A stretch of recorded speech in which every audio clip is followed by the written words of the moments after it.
Hi everybody, welcome to a special edition of The Jason Show. I'm Jace. No audience today, but some special guests. We're kind of calling this series of shows, my favorite people ever. You know, Oprah had favorite things. I have favorite guest of 2024. And this show has two of them, and we kind of have a theme.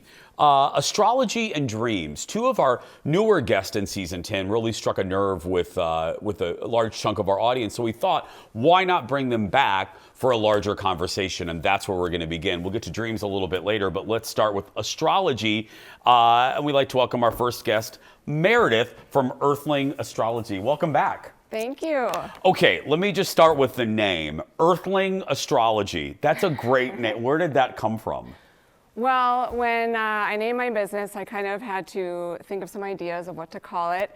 And I liked Earthling Astrology because we can all find differences in each other, but the one thing we all have in common is we're all Earthlings. All of us. I mean, I do work with a couple people that I'm pretty sure... Talking to you, Eric, behind the camera, not quite sure about the Earthlings. No, but absolutely. Did you, I asked a version of this in your first appearance. You guys can find it on YouTube. Did you always want to do this? And then the second part of that question is, were you ever skeptical of astrology? No, I did not always want to do this because I didn't know what this was. Yeah. Back when I was younger, I was really good at science, so I actually wanted to be an astrophysicist when I was in high school. Me yes, too. I'm just joking. You don't need to laugh at that so hard, BB, but yeah. I was definitely skeptical, and I still am. I like to have that healthy version of skepticism. You know, I like the science, the data, the observation, the pattern recognition to find evidence that this craft was real. So when I started studying it, I was like, I can take it down maybe. Yeah. But the more I learned, the more I studied, I was like, there is something here. And I still don't know what I'm looking at. Is it a slice of our DNA, a birth chart? Is it magnetics? Is it a computer code? Are we in a simulation? I don't know what I'm looking at, but it works. I had my executive producer of the radio show just pulled up this story talking about I forgot what the percentage is, maybe you know, that this is all a computer simulation. Maybe. That we're just in a game, and I know, don't mean to scare you at the top of the year, but anyway. Did you have, I don't know, awakening? I don't know if that's too woo-woo, but did you? I did, yeah. Yeah, did you have an awakening, and when did that come, and how did that come about? So my awakening really hit the fast track in 2012, 2013. A few things happened in my life. One was a spinal injury that came out of nowhere. So at the end of 2012 and of 2013, I had numbness down my legs. I was like dragging my left foot, and I couldn't figure out what was going on with me. So I went looking for answers, because the doctors were like, we don't know. And I also got engaged, and I called it off within 2 months of getting engaged. And now I know that was my intuition. I had no reason on paper to, call off an engagement to a great guy, but that also prompted me to start looking for answers. Why did I do this? What's going on inside of me? So with that kind of hunt, I found astrology. Did you, okay, let me ask a follow-up on the engagement. Did you just wake up one day, or did it hit you like a brick? Because Oprah, one of my favorite quotes from her, again, talk about woo-woo, but I do believe this. She always says, life sends you messages, throws a pebble at you, then throws a rock at you, and then throws a boulder at you. Did you get pebbles, or was it just a boulder right away that you should not do this, and the voice was very loud right off the bat? It was pebbles, probably. And then, when you get engaged, everyone is so excited and just happy for you. And I was like, yeah. You didn't feel it? I didn't. And I mean, great guy still, good terms. It was the hardest decision of my life to this day. But again, hard decisions, big life events, it was a course correction for me. That's what I call it now, is a course correction. And you connected that to astrology.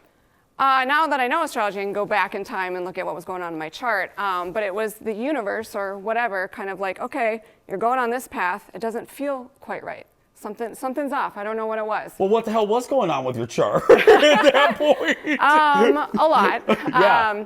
So did you really go back and look at your chart at that point? That's how I learned astrology, because that's, you know events in your life that happened in the past. Yeah. You know, you can, Yeah. that's how I learned. I'm like, let's go back in the past and I can write down the dates of like things happening and I can look at what was going on in my chart. And that was the proof for me. So I'll do a little bit of astrology here. I'll try and do my best to explain this. I am a Capricorn. Okay. And in the year 2008, the planet Pluto moved into Capricorn. He actually just left. Okay, so Capricorn's out there, you're done. And See ya, peace. Yeah. Pluto is the planet of death, rebirth, and transformation. So in the last 16 years, I've had quite the death, rebirth, and transformation. You know, I had a corporate career, 17 years long, with a long-term partner, and now, like, I have my own business. I'm an astrologer, and married a different guy. So complete rebirth. My mouth is agape because I have never heard of something. Look, I've heard of charts and stuff like that, but I've never heard it put in that way. Were you surprised when you connected the not the dots, but when you connected the stars, so to speak? When you saw your chart and you're like, wait a minute. It's so mind-blowing because I have that science skeptical brain. I'm like, no way, no way. But when you start to translate this complex astrological symbolism, I'm like, that makes sense. I'm a Capricorn. I went through a rebirth. It wasn't overnight. It was a slow burn. And the planet Pluto that I just talked about just moved into Aquarius, will not return to Capricorn in our lifetimes. He's going to be in Aquarius now until 2043. So Aquarius is up next for if they need rebirth coming for them. Oh, I wonder what Leo's in store for. I got to check that. Well, Leo is the sister sign of Aquarius. Oh, so okay. You'll feel this as well. I will? Mm-hmm. So it could be, you know, big like me, but it seems like you're doing what you love, hopefully. I wasn't doing that. So, you know, I got course corrected, but Pluto's also the planet of power. So you know, becoming more empowered in your career, feeling that, you know, not letting people drain your energy as much. So really it's a power up for you. It's interesting, yeah, because you said 2013 around that for you? Mm-hmm. That was around, I'm looking back and I had a course correction around that time. Should I take a look? Yeah, it's here. Yeah, I had a course correction. I'm a Leo. Oh my God, I'm so scared. It's in the past. It's in the past, but I had a course correction around the end of 2013. Okay. Yeah. And then okay. 2014, I got married. The Jason show, I made the decision to leave where I was at and come back to the Jason, you know, come back here. Okay. Lots going on back then. But the biggest event that jumps out at me is you had a Venus hit in your birth chart, which is love. And you said you got married. I got engaged in 2013. At the end of the year? Yeah. Okay. That looks good. Is it shaped like a 6-foot dark-haired man with a beard? Ooh. Is it shaped like Colin? No, that's my husband's name. Really? Yeah. Yeah. Oh my God, we are like the same. No, but seriously, I got engaged in October of 13. Okay. So what triggered your engagement was the planet Jupiter, who is the planet of good luck, abundance, expansion.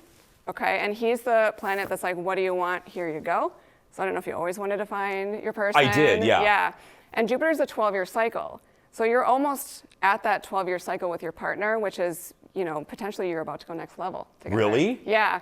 Jupiter is also the planet of wisdom and knowledge. So you learn about each other, your relationship for about 12 years. I mean, it's a learning process being married, of course.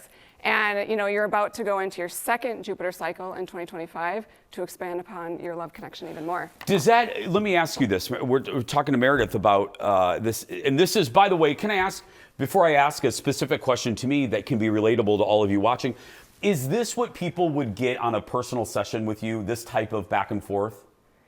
Yeah. Yeah. I mean, it's all over the place, but, you know, love, career, I can go really woo-woo into awakening, you know, soul contracts, all that kind of stuff. But some people do want to go back in time because they're like, what was that about? You know, what was I supposed to learn? How was I supposed to grow from that event? Because my mom always had the saying, when it rains, it pours. She believes things, you know, in life, it can't be one singular thing. It just always has to be a downpour.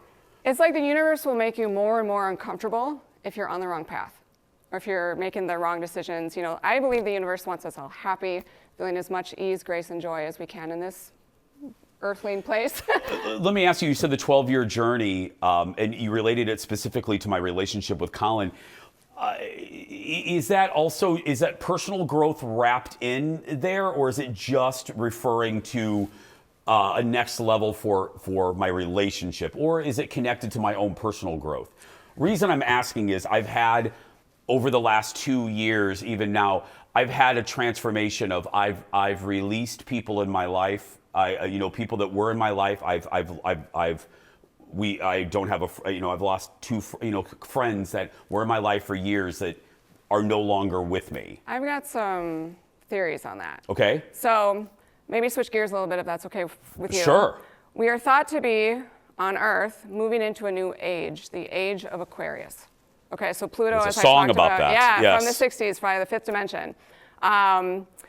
We are thought to be collectively moving into a new age, and hopefully, obviously, you've seen the planet has gone a little bonkers. Yeah. The last couple of years, Yeah. something's going on, right? I keep joking on the Jason show. I keep saying, "Where's the asteroid?" I mean, because we're just nutty. We're Right. just nutter butters. So the ages only change on planet Earth every 2,000 years. We are leaving the age of Pisces. And 2024 was supposed to tip the scales for that. Moving into the age of Aquarius. So lots of change coming. Aquarius is the sign of authenticity. So if things aren't authentic in your life, relationships, job, friendships, they're going to kind of fade to black. So I've been putting together some symptoms, I don't know if that's the right word, about people going through initiations into the age of Aquarius. One of them is losing friendships. You just don't vibe anymore. And it's not necessarily like a negative thing. No, it's not a referendum on them. It's just. It's just like we're bouncing off each other. It feels maybe forced. It feels inauthentic. I'm doing this friendship out of duty. And again, not knocking any of it. It's a vibe collide. Another thing I've noticed is people's hobbies and things that used to light them up don't anymore. They're not super into, like TV shows or certain things that they used to really find joy in. So they're kind of like finding their new path. Hold that thought. We're going to continue this conversation with Meredith when we come back. Back in a moment.